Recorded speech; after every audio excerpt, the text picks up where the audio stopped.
Olá, ouvintes da Rádio Luz Radiônica. Eu sou a Sandra Coimbra e este é o Café com Literatura.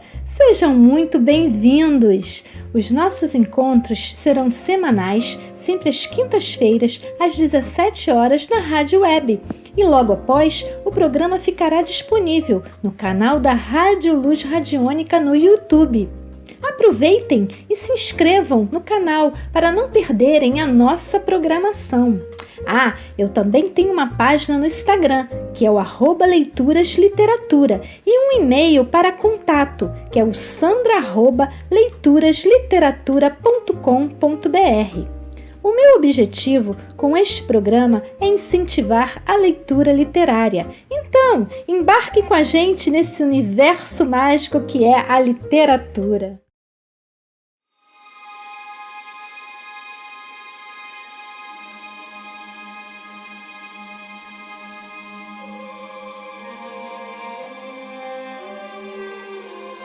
Hoje vamos conhecer um pouco da origem dos contos de fadas.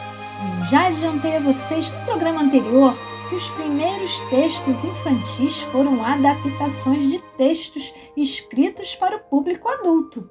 Nesses textos foram tiradas as dificuldades de linguagem ou as reflexões que poderiam ser mal interpretadas pelas crianças.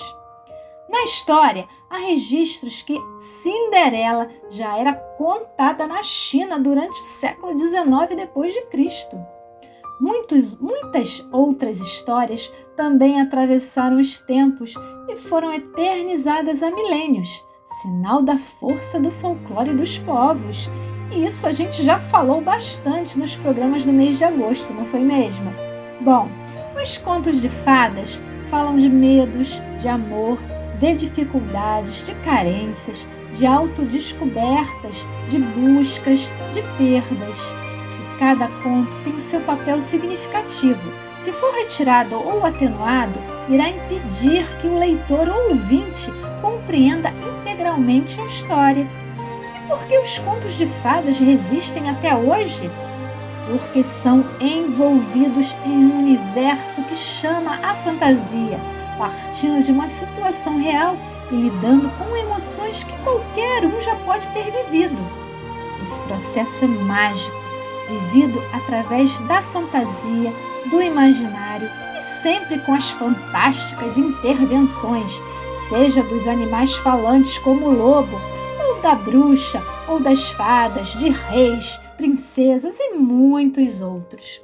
Os autores mais famosos desses contos foram Perrault, os irmãos Grimm, Andersen e Joseph Jacobs. Agora vamos conhecer um pouquinho de cada um. O francês Charles Perrault nasceu em 1628 e morreu em 1703. Ele era um erudito e acadêmico. Foi autor de vários livros para adultos e tornou-se imortal por seu único livro de contos para crianças. As histórias eram tiradas do povo, respeitando o que tivesse de cruel, de moral própria e de poético.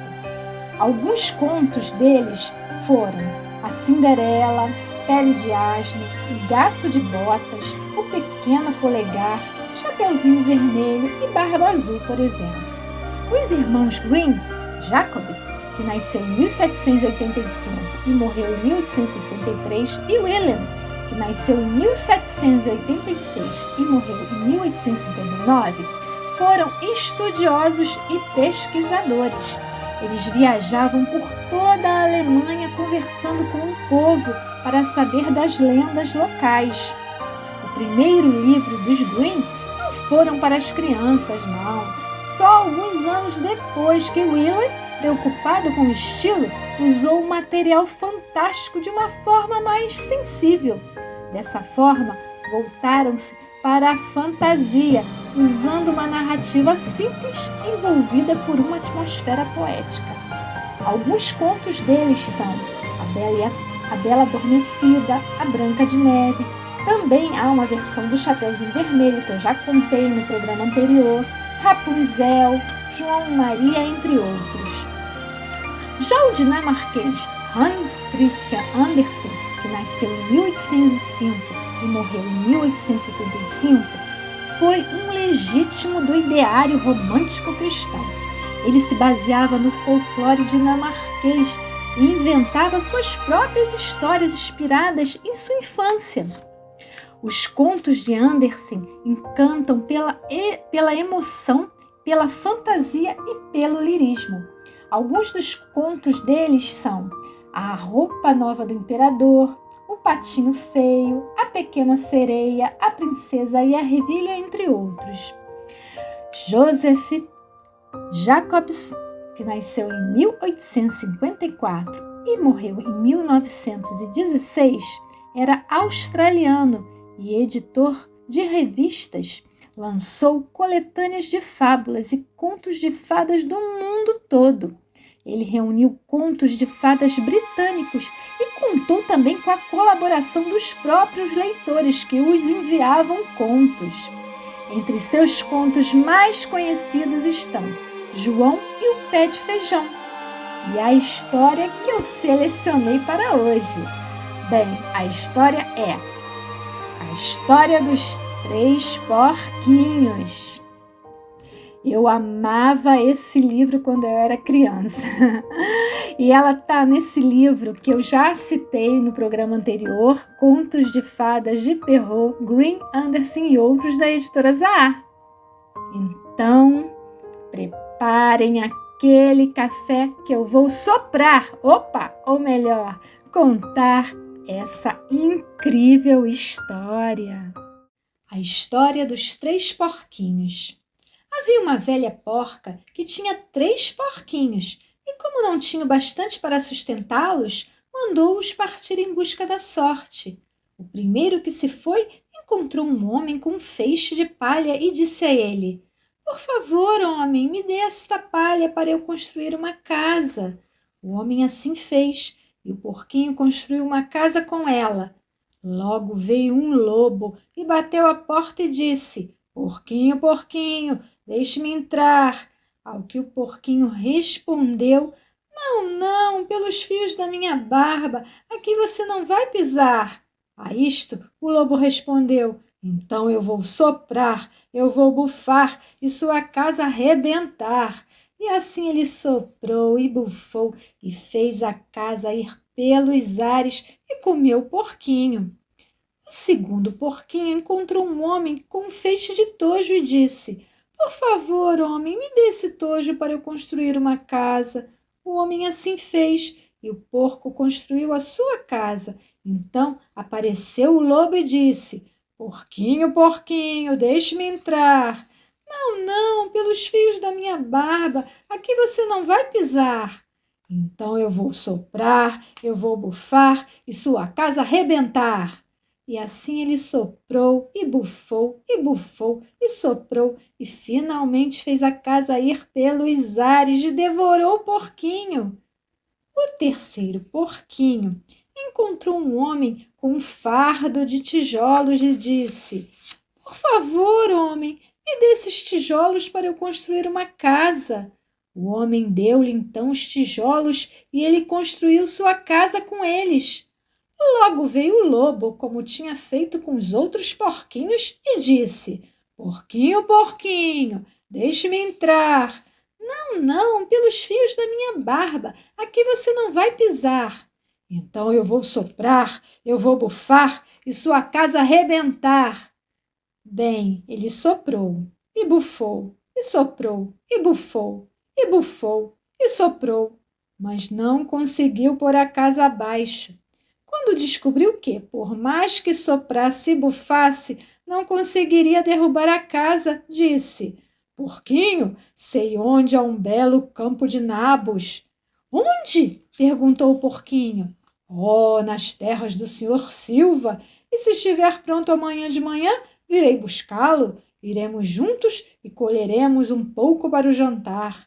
"Muito bem," disse o porquinho, "estarei pronto. A que horas pretende ir?" "Oh, às 6 horas."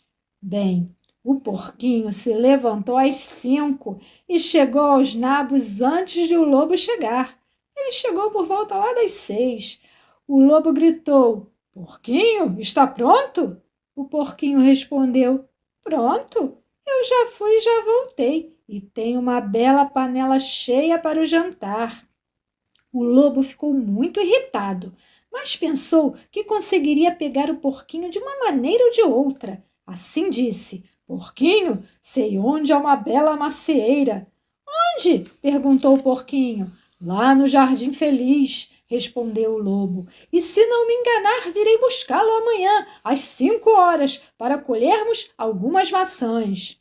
Bem, na manhã seguinte, o porquinho pulou da cama às 4 horas e foi colher as maçãs, esperando estar de volta antes que o lobo chegasse.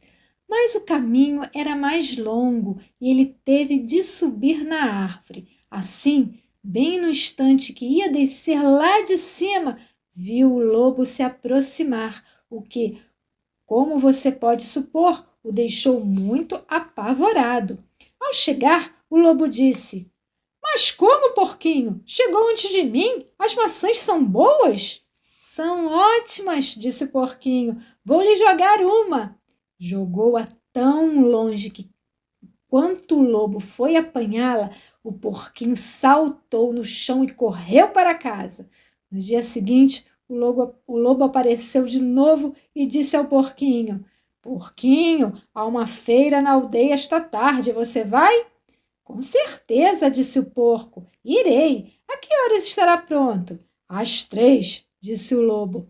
Assim o porquinho partiu antes da hora, como de costume, e chegou à feira e comprou uma desnatadeira que estava levando para casa quando viu o lobo chegando. Não sabia o que fazer. Assim, entrou na desnatadeira para se esconder e com isso a fez girar. E ela foi rolando morro abaixo com o porco dentro, o que deixou o lobo tão apavorado que ele correu para casa sem ir à feira. Logo o lobo foi à casa do porco e contou-lhe o quanto se assustara com uma coisa redonda e enorme que passara por ele, descendo o morro abaixo. Então o porquinho disse: Ah, então eu assustei. Eu tinha passado pela feira e comprado uma desnatadeira. Quando vi você, entrei nela e rolei morro abaixo. Desta vez, o lobo ficou de fato muito zangado e declarou que iria devorar o porquinho e que entraria pela chaminé para pegá-lo. Quando o porquinho viu o que ele ia fazer, pendurou na lareira o caldeirão cheio d'água e fez um fogo alto. No instante em que o lobo estava descendo, o porquinho destampou a panela e o lobo foi parar lá dentro. Num segundo, ele tampou de novo a panela, cozinhou o lobo, comeu-o no jantar e viveu feliz para sempre. Os contos de fadas que se leem para as crianças são narrativas reduzidas ao essencial, praticamente desprovidas de detalhes, mas portadoras de uma quantidade enorme de informações transmitidas em pouquíssimas palavras. O que os contos de fadas provam é que, na realidade, é o leitor, ou ouvinte, que conta a si mesmo a história. O texto representa o trampolim da imaginação. Era uma vez uma menina que vivia com a mãe numa casa à margem de uma grande floresta. Não se sabe como era essa garota. Não se conhece a cor da casa. Não se sabe se a mãe era alta ou baixa, gorda ou magra. Não se sabe quase nada, mas a imaginação não permite que esses detalhes permaneçam vagos. Ela preenche os brancos, cria imagens a partir das suas próprias lembranças e experiências. Eis porque essas histórias ecoam em nós de tal modo que o ouvinte se torna ator da história. Esse trecho foi uma tradução feita para uso em sala de aula da minha ex-professora de pós, Lilian Manes de Oliveira, do texto extraído de um autor francês, Eugène Manet. Bom, amores, eu fico por aqui. E quero lembrar, semana que vem eu trarei aquelas aguardadas dicas de livros, de contos de fadas e sobre contos de fadas. Beijos iluminados e até a próxima semana!